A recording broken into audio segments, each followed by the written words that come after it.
Hey YouTube family, Blake here with Wild Bites Rattery. On this week's episode, we're going to go over production numbers and how I keep track of all that.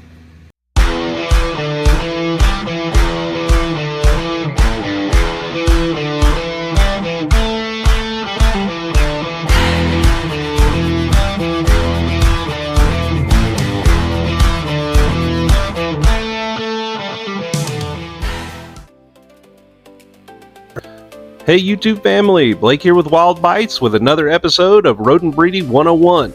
On this week's episode, I'm starting out doing a rodent order for one of my big ball python breeders. Let's get into it.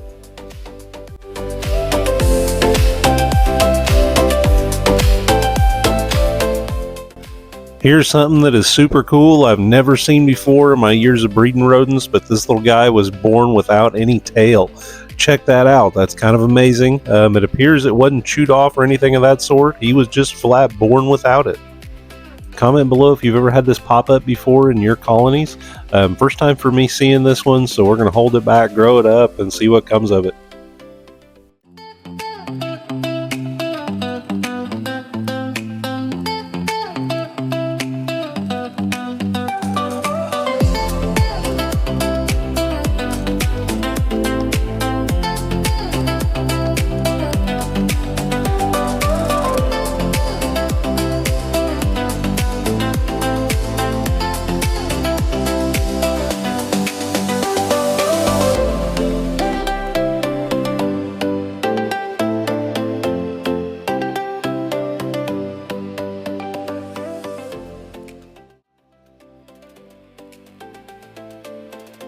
Alright guys, with this method, how I do it is I basically go through and set up, this is going to be row A, row B, row C, row D, etc. And with that, each one of your tubs is going to be labeled with a certain number.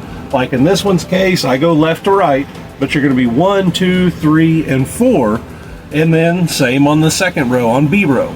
And with that, when you introduce a female, you want to take and put her in there, and like in this one's case, you're going to be A4.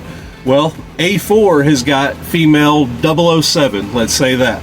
You mark her down, she went in on this date. But in your second female, mark her down with her number. I try and take pictures. You can't always remember who exactly is who, but doing this, you've got a better chance of remembering it. I mark down their age, I mark down when they went in there, and then I introduce a male. With that, I have exactly whenever the male was introduced, I have exactly how old they are, I have exactly, within reason, how close they're going to be dropping their pups.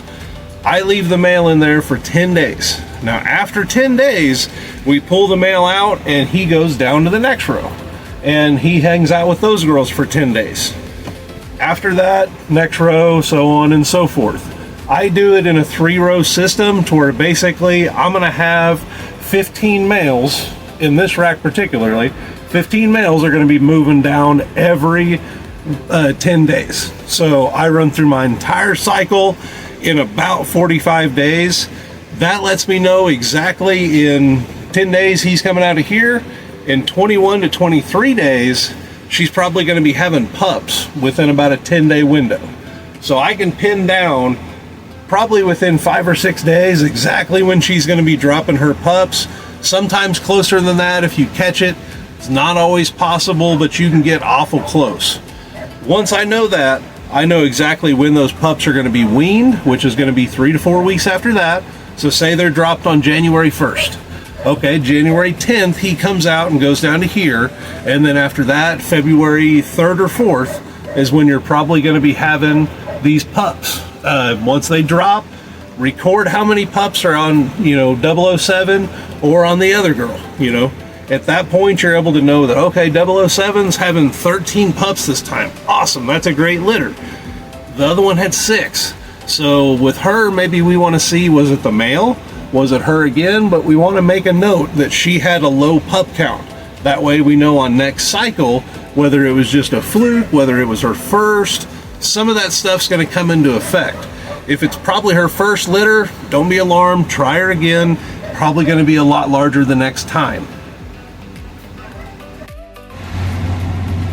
In this week's episode, we've covered marking and labeling our racks so we know who's who and what's what. and also introducing and marking when we've put our males and females together. With that, you're going to know exactly when you have pinkies and what to expect. Okay, that's it for this one. And as always, don't forget to like and subscribe for more content like this, and I'll see you on the next one.